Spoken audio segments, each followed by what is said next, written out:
coming up on Mic'd Up. Personal development is the most important thing you will do on this planet. We are human beings. We are not human doings. The work is not in what you accomplish or, what you leave behind. It's in who you become. It's in the relationships and how you affect people. In 2017, Harvard Business Review said that blockchain technology, it's not a disruptor. This isn't something that just offers a better solution. It is a foundational technological shift.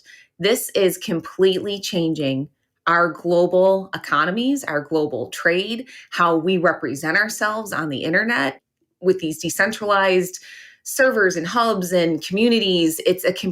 So a lot of people come to me and they can't get out of the corporate machine that we've been in for so long. They don't understand that there's room for everybody.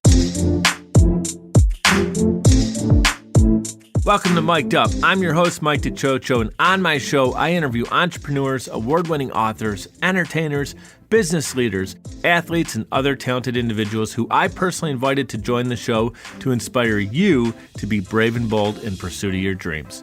If you dig this show and are looking for more inspiring content from incredible people, click the subscribe button and you'll be notified of each episode release. Subscribing is free and it means the world to me that you've chosen my channel to tune into.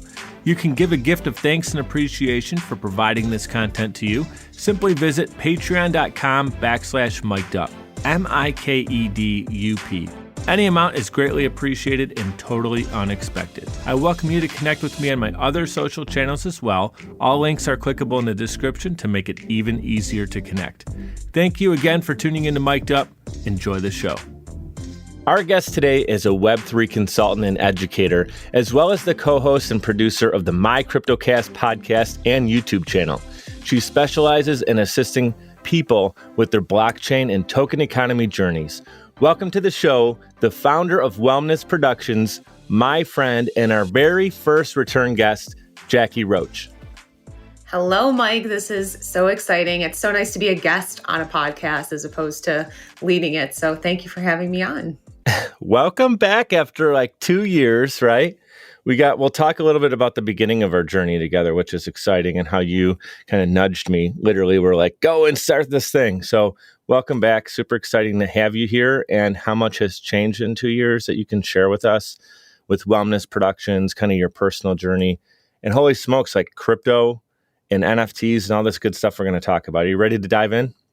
I am so ready to dive in. 2 years has felt like a decade. So there's a lot of ground to cover. Yeah, there's a lot of craziness that's happened in good ways too. Like both of our businesses have really taken off, and we've gotten through the, pandemic, which is like a year and a half in, lots of family members on my side. I know you've had a ton of stuff going on too personally. So yeah, we're here, we're kicking butt, and we just want everybody to know, thank you for being here on this journey with us, whether you're tuning in on Apple, Spotify, iHeartRadio, YouTube. Thank you guys so much for being here. If you want to connect with Jacki, all of her links are clickable in the show notes. Make it super easy. Where would you like to send people? To your wellness site or the mycryptocast.com? The mycryptocast.com is the best right now.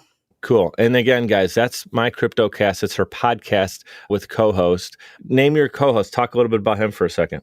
Yeah, so Alex Enser, he runs mycryptoadvisor.com. He's the one that really got me into the crypto side of things. I had always been on the blockchain side of things. So I was always on the infrastructure of what's happening, never really cared about the finance side.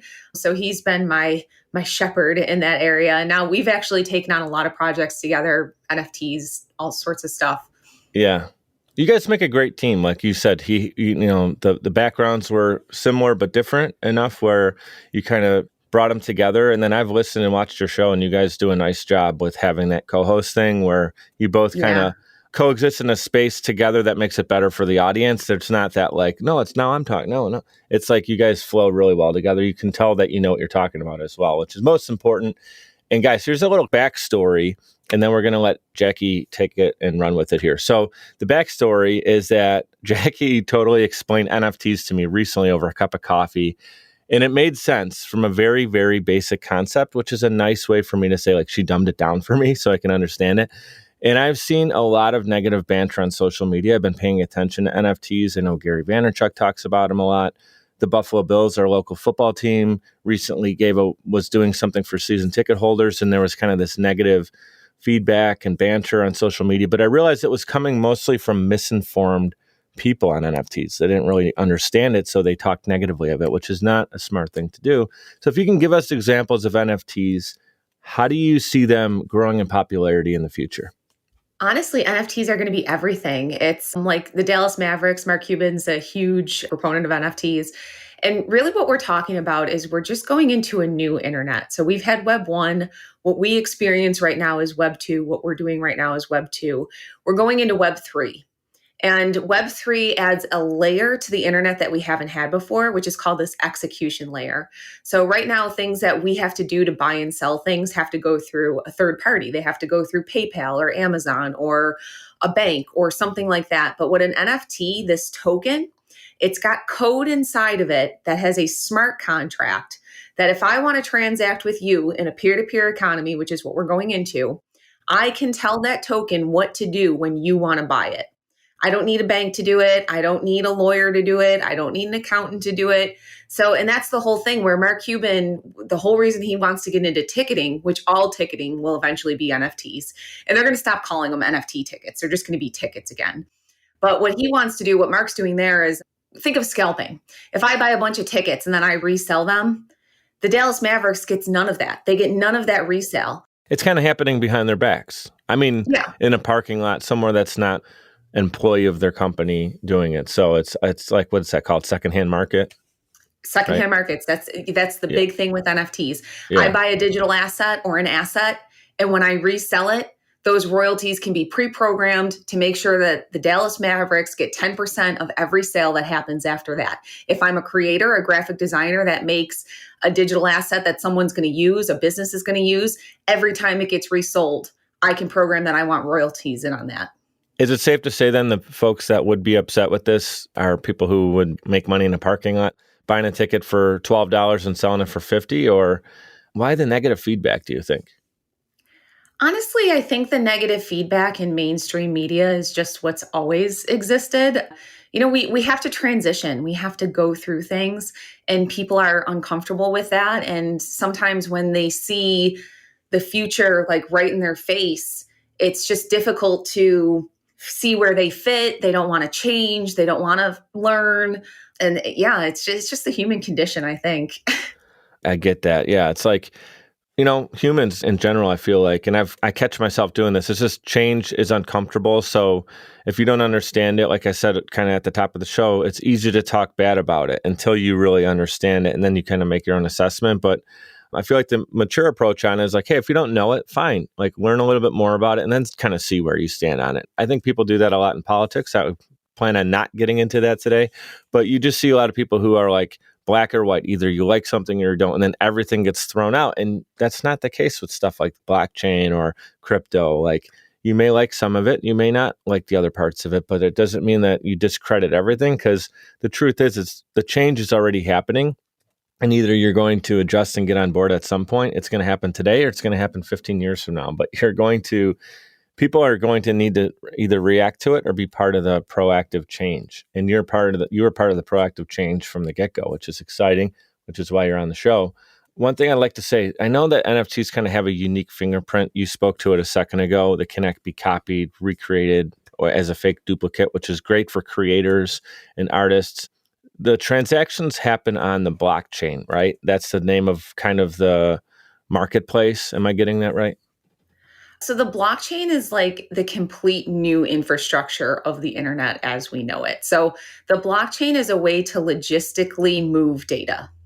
Okay, so it's more than blockchain doesn't only serve NFT land. It's doing a lot more than that, right? Right. Like, so my whole introduction to blockchain was from the supply chain world. That's what my MBA's in. That's what I was doing. So, and I was, at the Buffalo News, I was managing paper, which is an internationally traded product.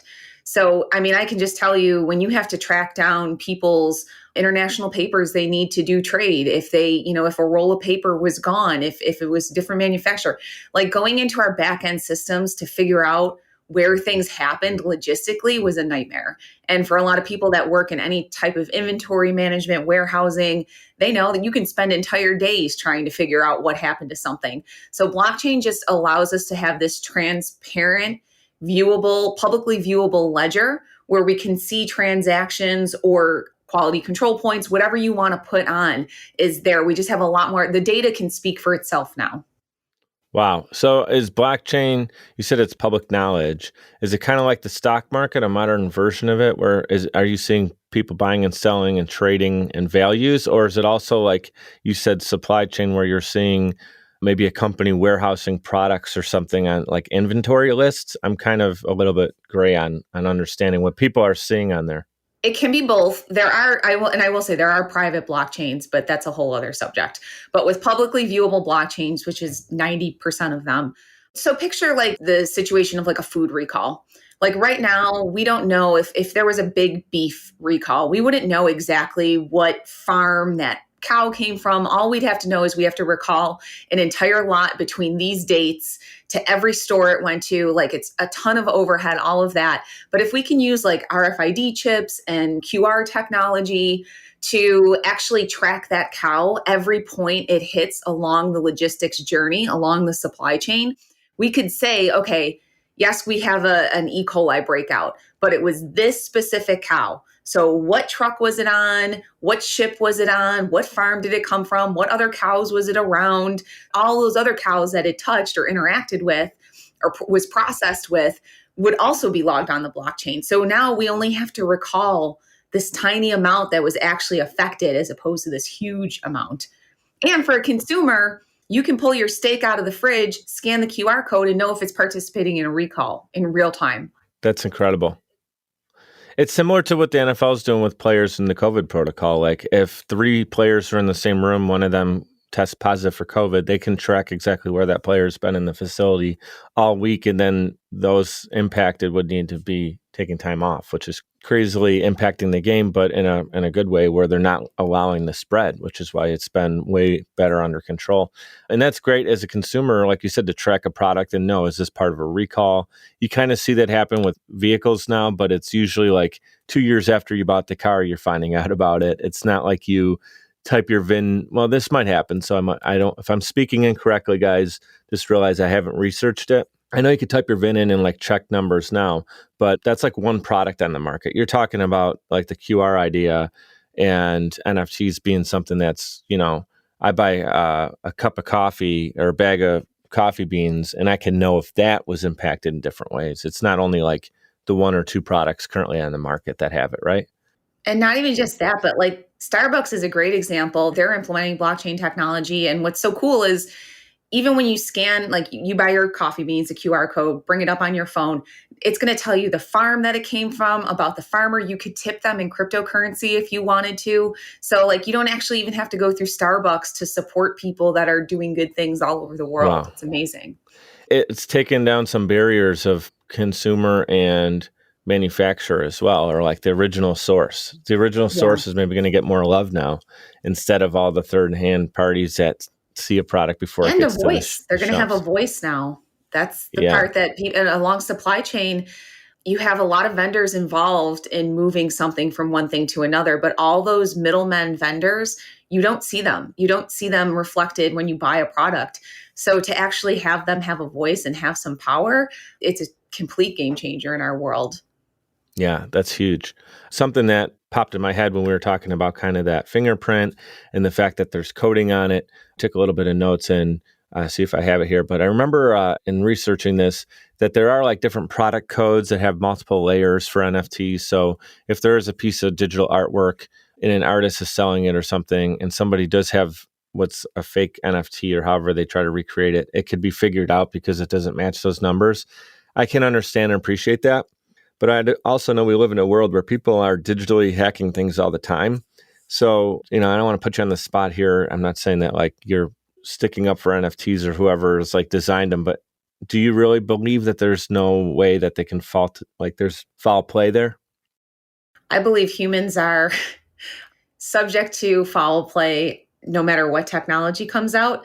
What you're referring to is the metadata that's like inside the token, which is why Facebook went and named their company Meta, because what we're talking about is these layers of data. We have entire industries of people that are trained and skilled in understanding that data, encoding that data, and interpreting that data, metadata. So yeah, for the common person, can you get swindled? Yeah, 100%. But that's why this is brand new, and why we say all of this is volatile right now is, we're back in the 90s when the internet was just coming out and people wanted to buy websites, and, which one was going to make it, which one wasn't, who were the service providers going to be? All those questions are in our face again. So yeah, like there's predators, there's vultures at every step of the way. And that's why knowledge and education is so important. That's why I do so many webinars with professional groups. It's why I give a lot of free info. I do podcasts all the time on this stuff because I want people to understand it from a metadata level. And you can do this. This is not just for tech nerds or people that you can do this. That's the whole power of a peer-to-peer economy, is that we can peer-to-peer transact now. So like, for example, people that right now they go through Etsy and Etsy takes a cut of this product. When you move to the blockchain, I can sell directly to people all over the world, a global audience.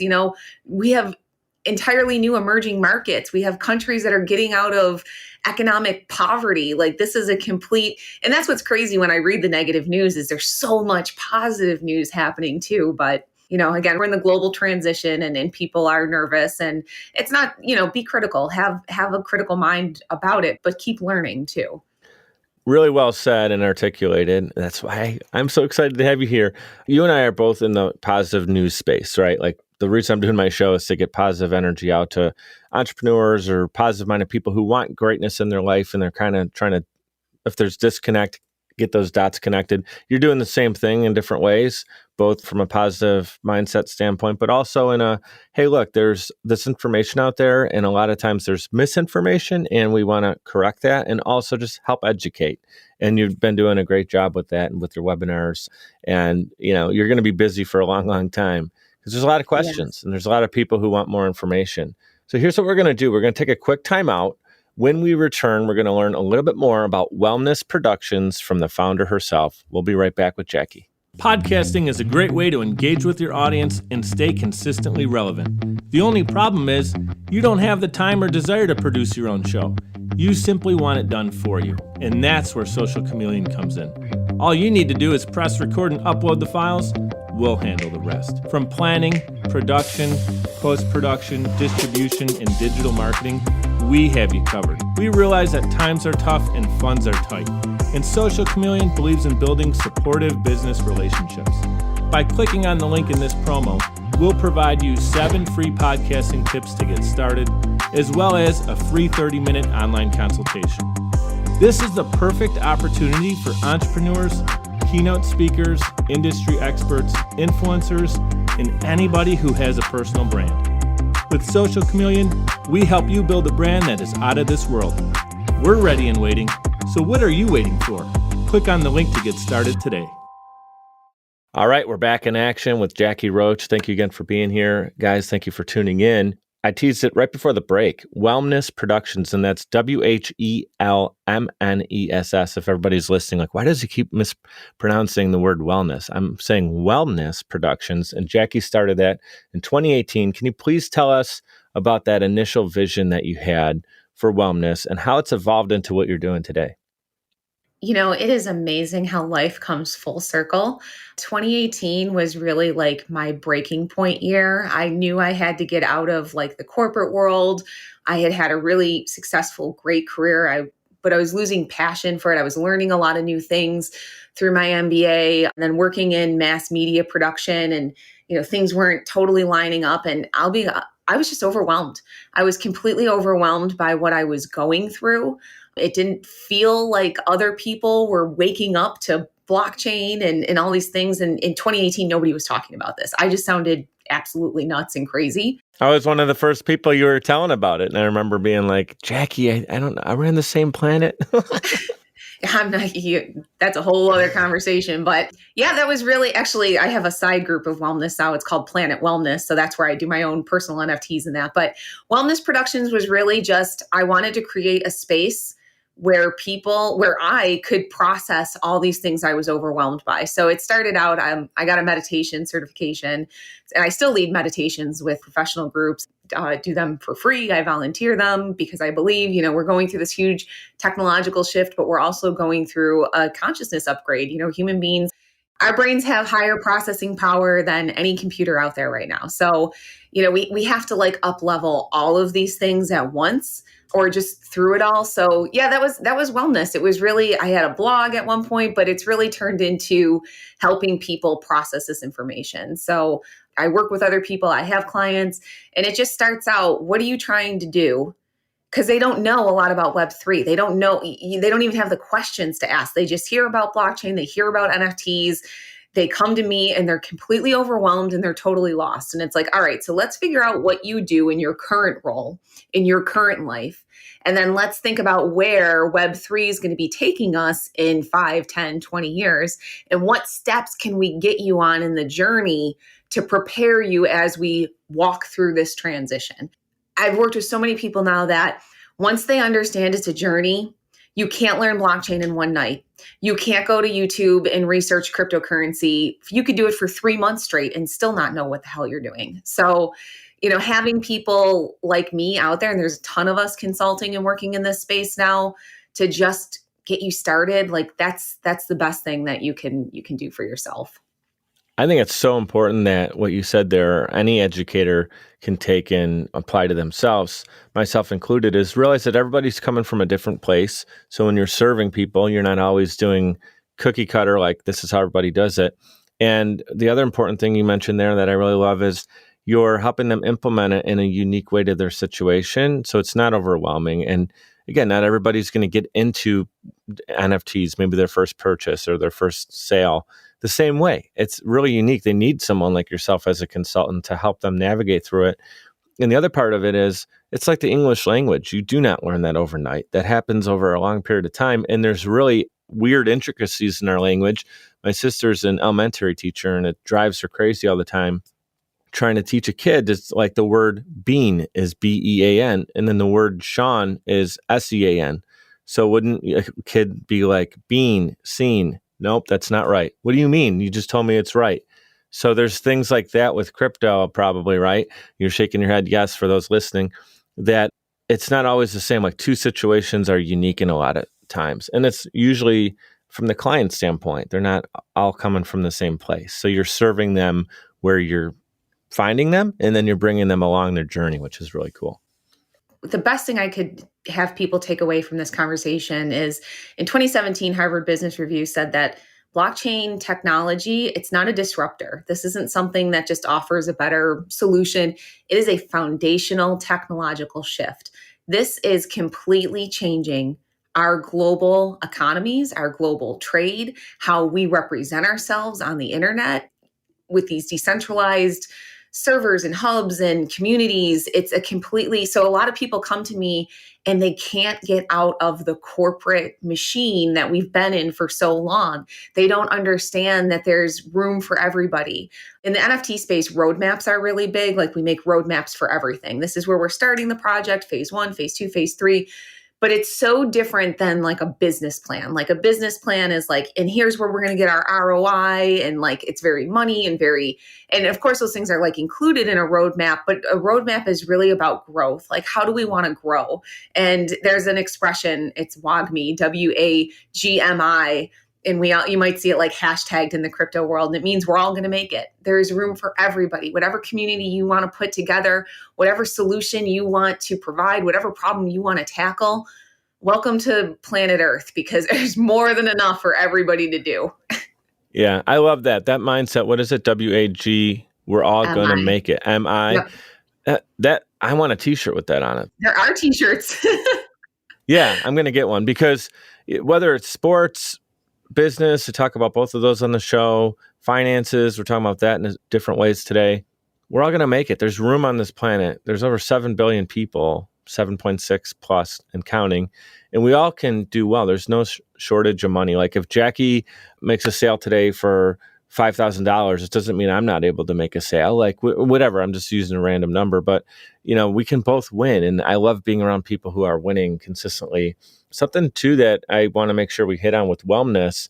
I love your artwork. I see that now for 75 straight days, I believe it's been, you've created unique artwork, and they all are in a family of artwork, if that makes sense, because the style is similar. I love what you're doing, but they're all very unique pieces of art where you're kind of recreating photographs, right? So can you speak to that and talk about your kind of 100-day personal challenge? And are you selling these as NFTs? Some are listed as NFTs. Most are not, because the gas fees on the Ethereum network got so high to mint an NFT that I was just like, okay, I can't do all of these. I did switch over to offering them on the Solana blockchain, which doesn't have all these gas fees. And I know I'm using terms that people don't understand, but it's basically a network fee that, like I said, we're in development. So these things need money to keep running and keep processing. So when we have a lot of people using the network at once, it costs more money to try to do things on the network. So whether you're minting them, selling them, whatever. Talk a little bit about the style of your art, and then also how somebody can, if they wanted to mint it, what are some of the steps they can follow? Okay, so it's actually a funny story. When I was updating some of my technology, I went to the Apple store and I was like, I need a new laptop. And this young guy that was selling, he's like, you know what? I think you just need like a souped up iPad. Like, I don't even use my laptop anymore. So I was like, okay. And I got talked into it. In my head, I was like, I think I'm still going to need a laptop, but I was like, that's fine. So I get home and I discovered this app called Procreate. It was $10 at the time to buy. And I was blown away at what I could artistically do. I was never the greatest fine artist, which is probably why my undergrad degree was in graphic design. I always was amazed that computers could produce artwork. I mean, from the time I was a kid, like Microsoft Paint, all the way through the iterations of like every Photoshop, every Adobe product. I mean, I've been in step with a lot of them. And Procreate really blew me away. I was like, wow, I don't have to get my paint out. I don't have to like clean up all this. There's no charcoal and oil pastels all over me, but you have every kind of brush. You can use all these colors, there's all these effects. And over time, it was just sort of my artistic release. Like a lot of those I made a year ago or a year and a half ago. And I was just figuring out the program. And just to speak to all of this, even in my mid 30s, I always want to stay in touch with what young people are getting into and how they're using technology, so that I can always be in this conversation. And really, that was how my style developed over time. I started following a lot of other digital creators and digital artists, and in the Procreate community, I was picking up like things they were doing, but also like getting my own style. I love the Liquify tool. That's like what a lot of my stuff comes out of, is using the Liquify tool. Yeah. And if anybody wants to buy my NFTs, I am listed on Rarible, which is probably it's a NFT marketplaces. So like OpenSea or Rarible. And this is where you can see all these digital assets. It's sort of like an eBay for NFTs or for digital art or for digital music and that kind of stuff. And guys, her artwork, it's clickable in the show notes. So go to her Instagram. You have a Whelmness Instagram specifically with your artwork on it. Yes. Right? And I did, like you mentioned before, like I can't consult with people or take clients on if I'm not doing the hard work and the heavy lifting. So I'm on so many different platforms just to understand, what is the application process? What is the minting process? I come from the printing world, so I know everything that goes into taking a digital file, ripping that digital file apart so that it can then be outputted on a 4-story offset press. I know, I was a pre-press tech for years, so I know that whole middle process. And when we're moving from printing to minting, there's a process. There's a whole middle process. And that's where a lot of people, this term NFT, everyone hears it. I'm going to NFT that. I'm going to make it an NFT. They log on these websites and they don't know the first thing to do. And that's when you got to reach out for help. You do not have to do this alone. And there's certainly a ton of free resources all the way out there. And I will get into like Web3 and how people can introduce themselves to this. Yeah, no, I appreciate you sharing that. Like that's the important thing, is when you take advice from someone, the first question I would always ask or recommend someone asks is, okay, like if you're going to coach me on this, like, can you just show me a little bit of what you've done? And you see a lot of people kind of getting up and coaching on something and they've been in it for like 12 minutes. And that's not a disrespectful thing. Everyone has to start somewhere. But at the same time, it's like maybe, come at it and let people know that you're learning. And with you, it's like, look, you've done it. You understand the system. You understand blockchain. You've been talking to me about blockchain for 3 years since we've become friends. So this is not like Jacki's first conversation on the topic, and she's been studying it since its inception. And now she's also an artist who's selling via NFT. So again, she's done it. She knows it.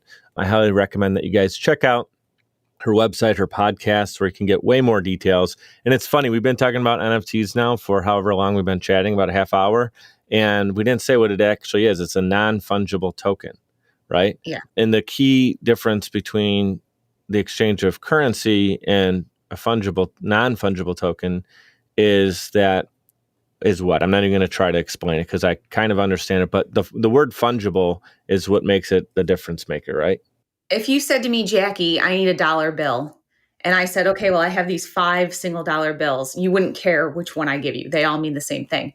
If you later came up to me and said, Jacki, I'd like some artwork, and I said, well, I have the Mona Lisa or I have my 5-year-old niece's painting, you'd say, well, I'll take the Mona Lisa. And I go, well, that one's going to cost you a little bit more. They're not equal. So that's all non-fungible means, is that this value has been determined outside of 1 equals 1. Oh, that's cool. All right.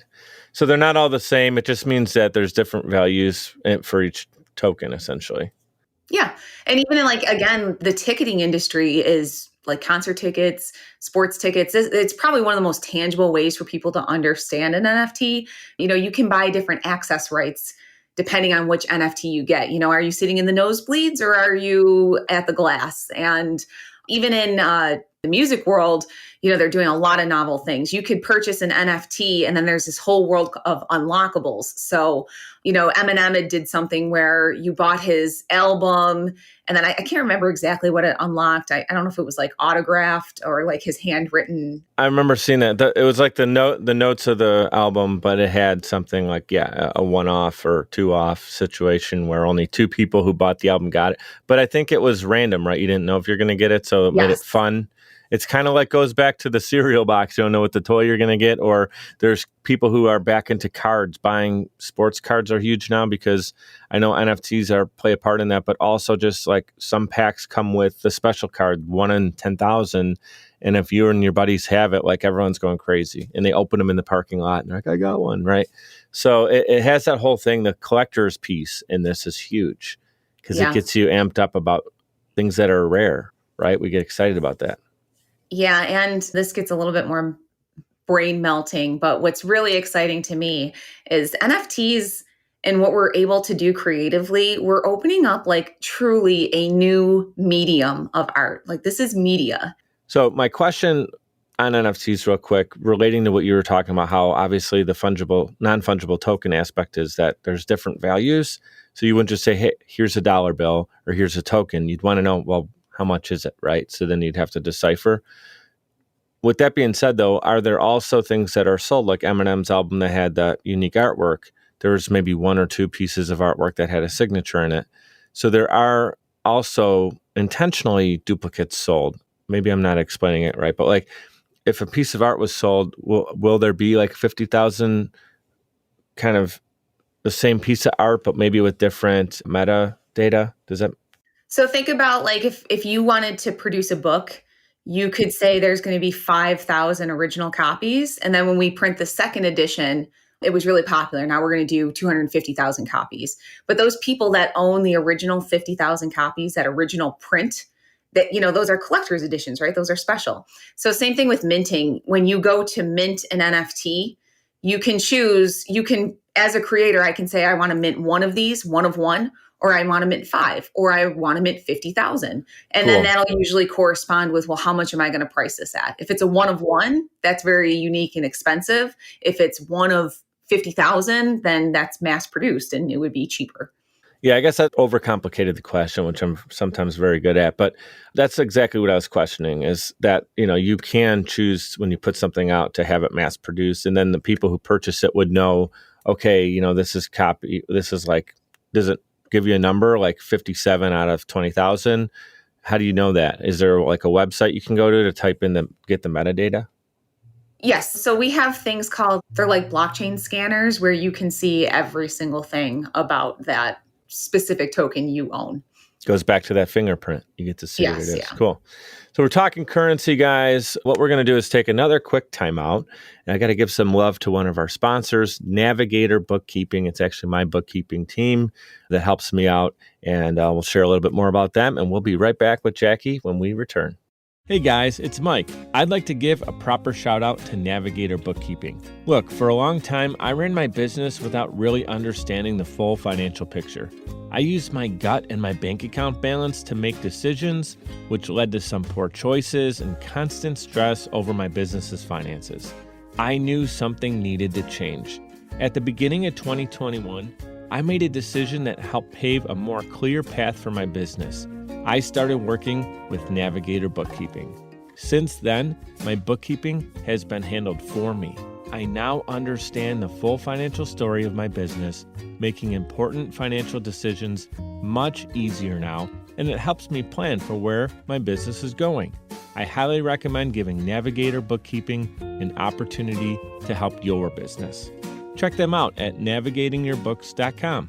Again, that's navigatingyourbooks.com.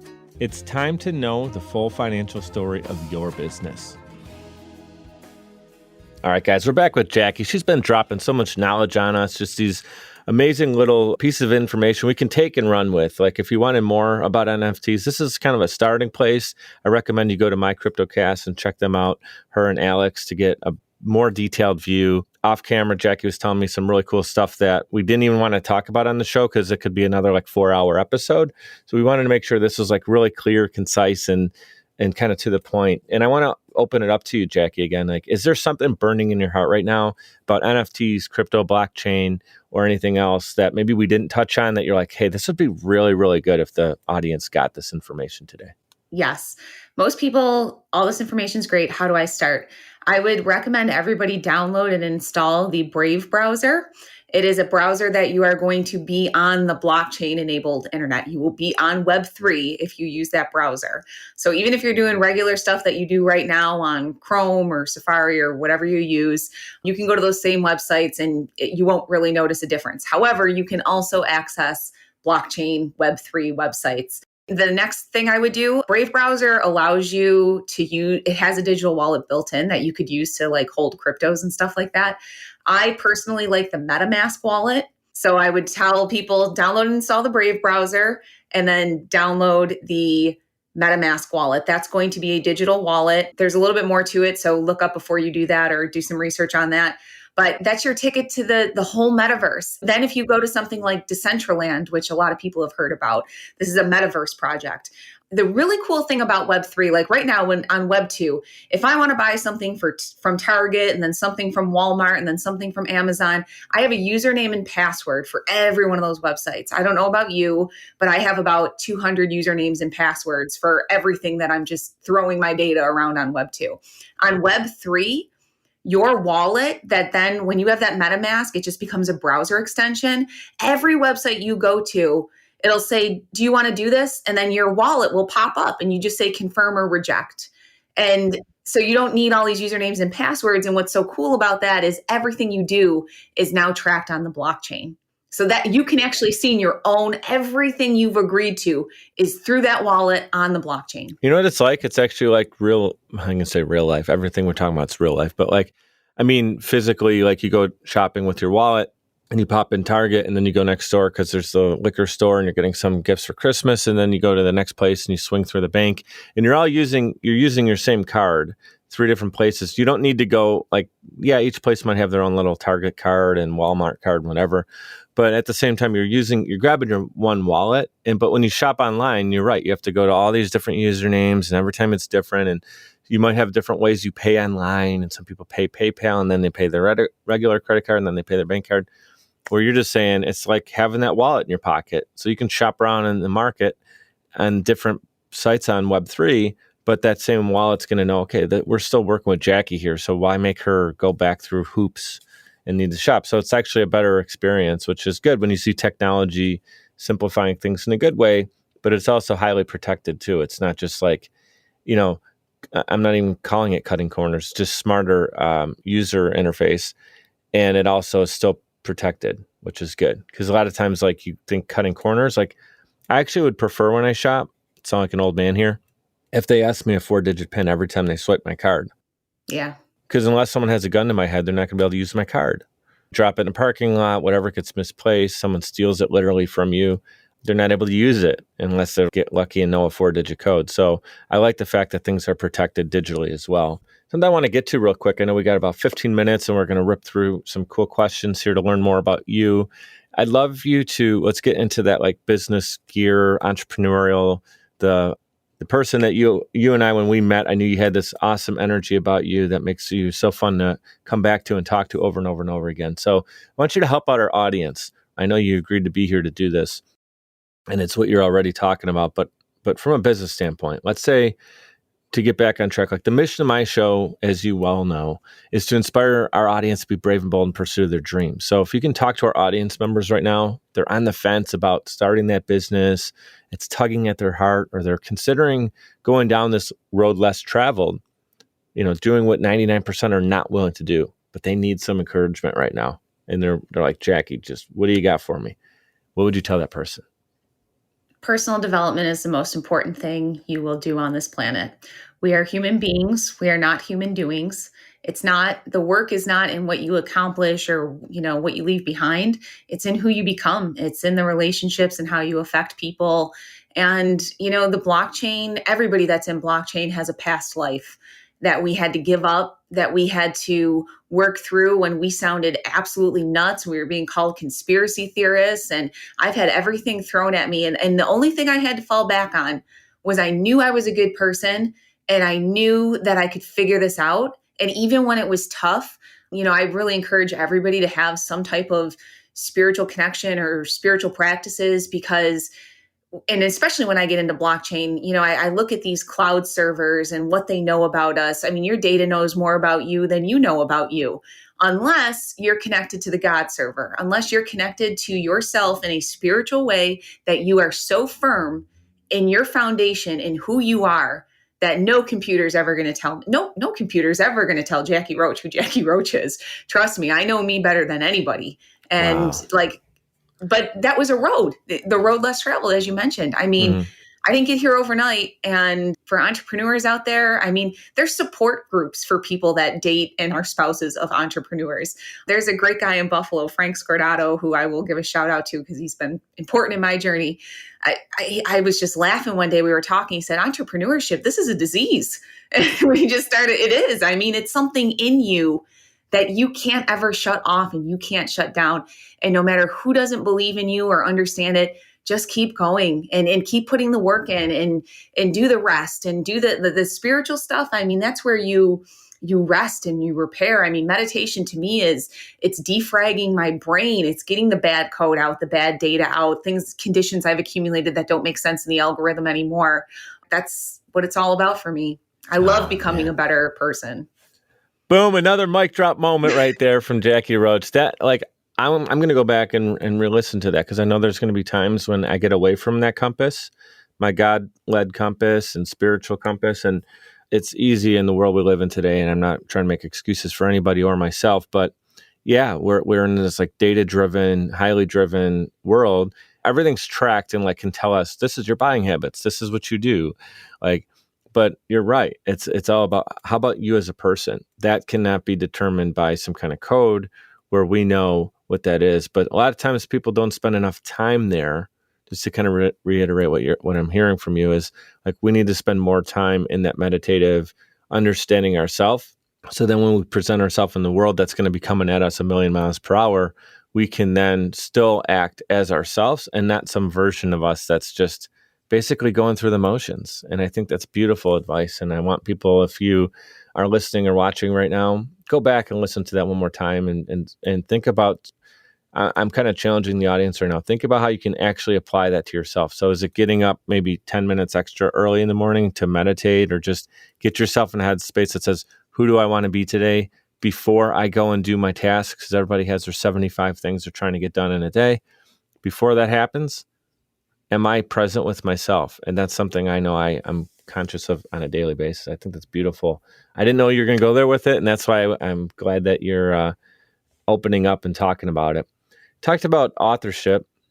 And I have a lot of authors on the show, but this question's more designed for you to kind of metaphorically think about being the author and protagonist in your own life story. So you get to write the ending. God willing, you continue to live a long and prosperous life. You're looking back on it, you're reflecting on it, and you get to define your legacy. What would that be? Just that I was a great friend. Of all the things I've done, and for most of my life, I was such an academic person and such an intellectual. And I think the pandemic, if one thing people can take away, man, your relationships are all that matters. On my deathbed, I just want to know that I had really meaningful friendship. Like no one looks back, gee, I wish I put that extra day in at work. Gee, I wish and even as an entrepreneur, it's we are so in love with our work, but it's the relationships that come from the work. Like that's what I really actually care about. So, my legacy, if people can just say, Jacki Roach was a good egg. I loved working with her. That's it. That's all I need. Wow. Yeah, and you're doing that. I can speak personally, guys. Like I'm grateful to have you as a friend, someone who I can call. We can get coffee. We're both local in Buffalo, so it's we're able to do that, and I enjoy doing that, especially because as much as doing these virtual calls are fun and work for podcasting, I love getting in front of someone and talking to them. And a friend like yourself, someone who knows me and understands my story, and you're always, I could feel that you're rooting for me in a genuine standpoint. That feels really good. And I was thinking about it as you're saying, like, we're always talking about collecting more cash, money. That's been kind of the American dream of getting yourself in a better space. I talk about financial freedom a lot on the show and striving for that. Now we're talking about the digital version of kind of collecting these non-fungible tokens that have value that you want to collect more. It's kind of like when you're collecting more Pokemon cards as a middle schooler or whatever, we're always trying to collect. Well, how about we get back to collecting moments with our friends and our family? And at the end of our life, yeah, we may have X amount of cash and X amount of crypto and this, that, and the other thing, and prestigious job titles and extra hours that we worked at the office. But where do we see the vault of what we've actually done in our lives that matter, like the friendships, the people that we were there for, the people we've inspired, our family that we were there for in difficult times, being able to be vulnerable in a tough spot so we can also learn something and teach something in that moment.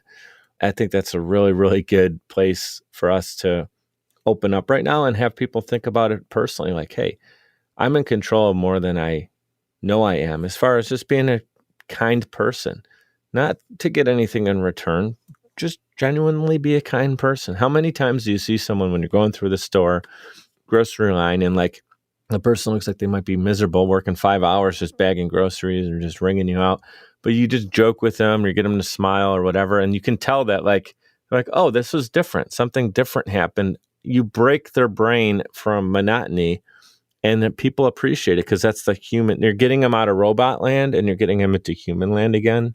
And it's like you can see like E.T., how his heart grows and it's red. It's almost like you can see people in real life do that when you spend 30 seconds being real with them. Elaborate on some of the ways you think people can just get back to being real again. Recognize that technology is just a tool. And, you hear so much banter about whether this is good or bad. And I've certainly spent a lot of my life. I can't even tell you how many times I've questioned, should I be in blockchain? Am I doing the right thing? Is this really something I should be talking about in the world? But I've come to the conclusion that these are just technologies. And the more we grow as people through real experiences, and I use technology to facilitate real experiences. For example, the biggest project I'm on right now is an NFT that we are giving to public school kids. We're teaching them about digital asset ownership, but this is a ticket that connects them to actual ski lessons.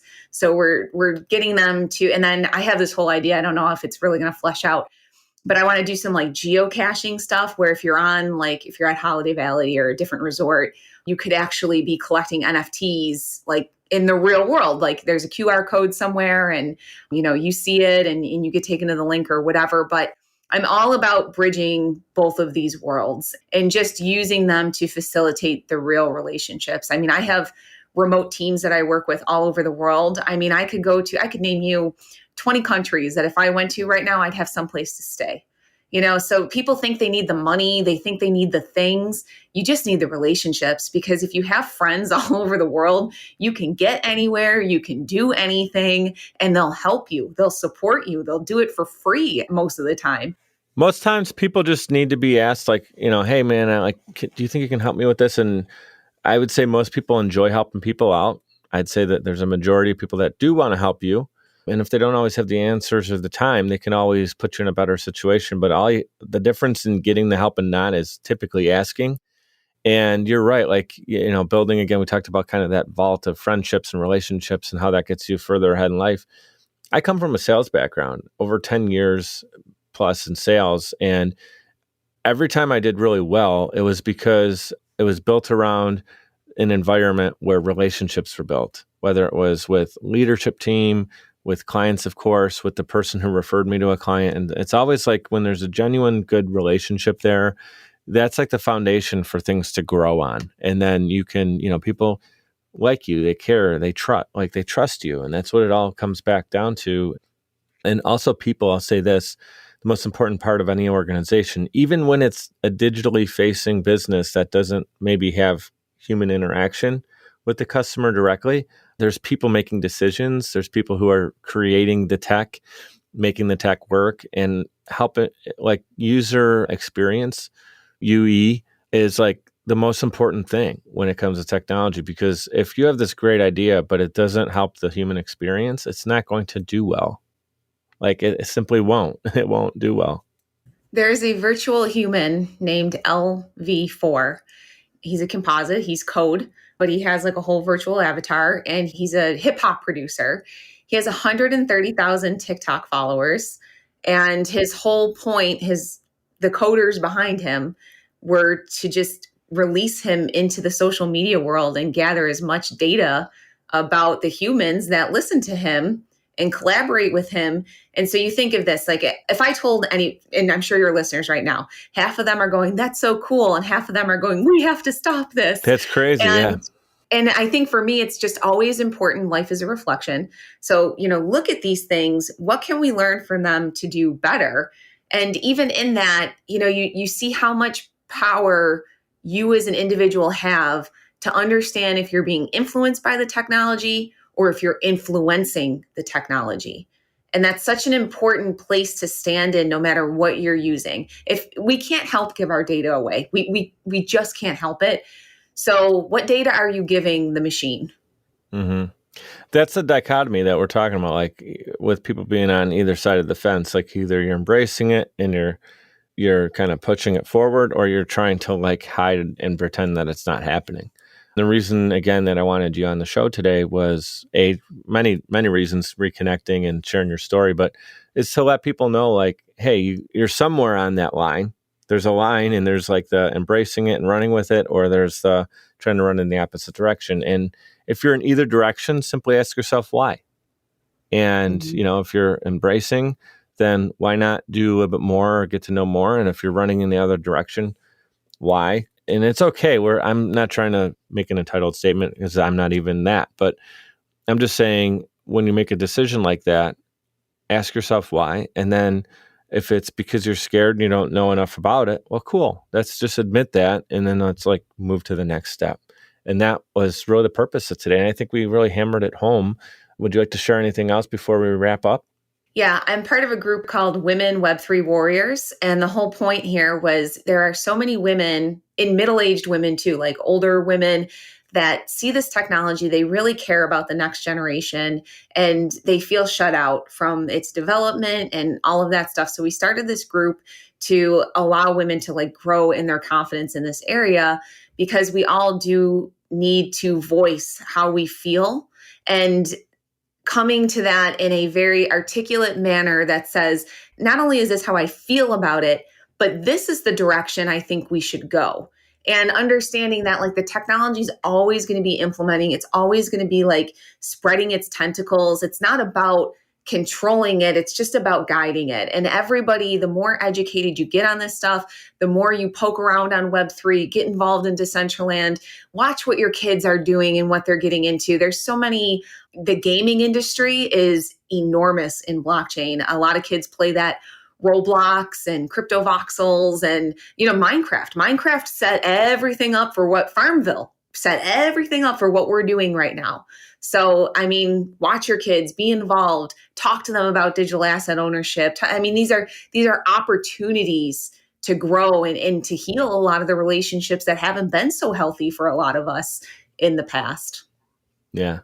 I have a 6-year-old daughter, Isabel, and, I'm excited for the days when she's doing some tech that is even over my head because it's something maybe I didn't grow up with, where I can embrace it, opposed to being, because you and I believe we were born in the same year. We're the same age, and it's an exciting age. I feel like we're in our mid-30s, and it's like we grew up with records. We had vinyl, we had cassette.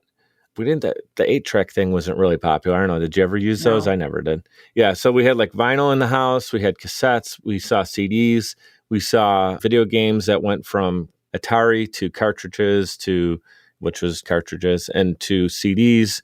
We've seen like the growth of that. We saw the internet was created during our time. We went from playing on computers in school that had like Oregon Trail to doing book reports, and then Google comes out, and I would admit, I thought it was going to be like a flash in the pan thing. I didn't know Google was going to stick around because there was all these competitors. There's Yahoo, there's Bing, there's XYZ, and Google's just like, nope, we're not going anywhere. We're going to own the whole world. But my point is, we got to see all this exciting change and embrace it. But a lot of times, my parents, I had to go to them and be like, guys, you got to get a little bit of this in your life, like a phone that's not attached to the wall. Let's embrace that.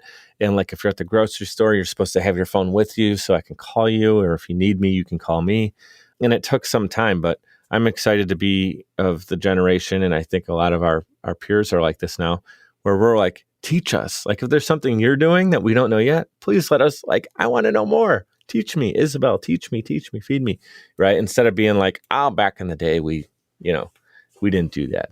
A 12-year-old girl just made $4 million on NFTs. The amount of kids in this space, if you're in your 30s and 40s and 50s and you're not paying attention, these kids are running things right now. So I would start paying attention. Giddy up. That's exciting, man. I hear that and I'm like super pumped, right? Like that's exciting. Like let's embrace it. I like to say this, and I didn't intend on this being all the way at the very end of the show. Again, thank you everybody who's tuning in, again, listening to us, watching us here. I'd like to give Jacki a moment here, a proper thank you. And I know I've done this a couple times in social media. You've probably seen it over the last couple of years of like me giving proper credit where it's certainly due, and letting people know that I wouldn't have started Mic'd Up. And I don't know if I would have started it at some point or later or whatever, but the reason it started when it did, and my first guest was Jacki Roach. And so, guys, if you want to go back and kind of listen to where we all started from, that would be cool. But I wouldn't have done it in the way that I did because she definitely nudged me. And you're just a great friend in that way, where you saw something in me and I felt it. And you were like disappointed that if I didn't do anything with it. And you let me know that very clearly in a positive way.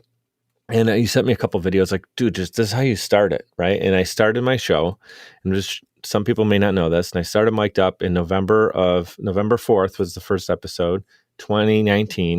And now I have over 100 episodes, and much of it is in thanks to you. So I want to make sure I give you like on air, like recorded on record, a proper gratitude. Thank you for that. And so thank you.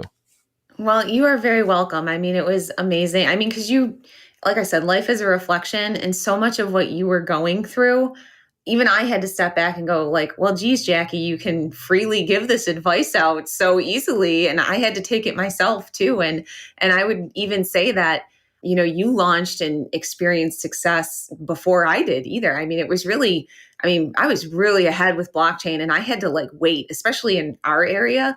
Like I had to wait for people to really understand and want to get involved or whatever. Talk, yeah. But even seeing how you developed, and I think that's the coolest thing with friendship is like, I never care if people are like further ahead or behind, or like, we're all in this, we're all going to win. And, there's more than enough space. And it's just been amazing watching you grow. And some of the guests you've had over the years now, and the opportunities it's unlocked for you. You have a whole team now. It's incredible. And it really is. Sometimes it just takes somebody. And I think with you, like you had already done so much of the work. Like you had already served so many people at that point, and your head was still there. And I was like, dude, you have it all. The sauce is here. You just got to start cooking, Yeah. You said to me, you do all this for your clients. How come you don't do it for yourself? And that hit me. And I still remember the feeling of that. Like, you're right. It's like having a shoe store, but my shoes had holes in them. And you're like, dude, just Yep. why don't you pick up some Jordans for yourself? Like you put them on the shelf. You're the one who funded this place. Why don't you Yeah. take care of your damn self? I was like, whoa. And it just, it was eye opening. And then I transitioned even before the pandemic when everyone was pivoting in different ways as entrepreneurs. One of the things we're good on our feet and shifting, but I was already thinking about how I can move to a digital space, and instead of like serving people only in my neck of the woods or our neck of the woods here, I was doing social media management, content creation, web design, marketing. It was kind of limited. It was like the mom and pop shops were the ones that were willing to talk, but they also had kind of the smallest budgets. And there was this struggle I was in. And I started Mic'd Up, and I was previously working on another friend's podcast. Shout out to Dave Mamano, who had me working on his show a little bit, which got me into understanding podcasting. I was a consumer, right? So that's really all I knew is I was consuming them. I loved the medium. I was helping Dave. Then you kind of were like, dude, you have a story, you have a show in you. And I also reflected, and big shout out to God, because I just surrendered. And I said, put me in position to do what you feel I'm called to do. And it was like coinciding with you in the little bit of, the nudging that was going on. And then I launched it. And oddly enough, I want to make sure people know this, because a lot of times I don't share my story on my own show, is that starting my show allowed me to also have a client come up to me or email me and say, can you do our show too? Because we wanted to do one and we never knew how to do it. And I was like, of course, yes. And they're like, no, we'll pay you to do it. And I thought they just wanted help. And then it went from one client to like 10xing that in a pandemic year to now I have 3 audio video editors. Shout out to my team, Randall, Nate, Todd, fantastic. They're all super talented. And then also Samantha now on our team is doing graphic design. So I would not be where I'm at without any of them, and also without friends like you in my corner. So I wanted to give you that proper shout out. And seriously, thank you so much for your time today. I'm going to go back and listen to this again because I can relearn from the technical side of it, but also just a lot of the great things that you shared with us. It was an absolute pleasure. Thank you. I'm so honored to be your first guest, your first repeat guest. And here's to breaking more ground as we keep going through this thing called life, right? Cheers to the new year right around the corner, 2022. Yes. Amazing things. Cheers there. And hey, anytime you want to do the 3-peat and be back on, just give me a shout and I can make that happen. Awesome. Thank you so much, Mike. I'd like to give a huge shout out to everyone for tuning in, especially those who listen all the way to the end to hear this message. Seriously, I appreciate you, and my guests do as well. Giving a quick reminder to subscribe to this show. It's completely free and will allow you to receive notifications when new episodes are released. If you'd like to provide a tip as a gift, you can do so via patreon.com/mikedup. It's spelled MIKED up. Patreon.com/mikedup. You can give as little as $1 per month or as much as you'd like. Every dollar is greatly appreciated and completely unexpected. Appreciate your reviews and your messages coming in on social as well. Keep them coming. Your feedback is valuable and absolutely means the world to me. You can check out more episodes and content at mikeduppodcast.com. We're powered by Social Chameleon. You can also follow me on Instagram. That's where I'm the most active, and it's at Mike DiCioccio, MIKEDICIOCCIO. Thank you so much for your continued support. You guys know what to do. Be great and be grateful.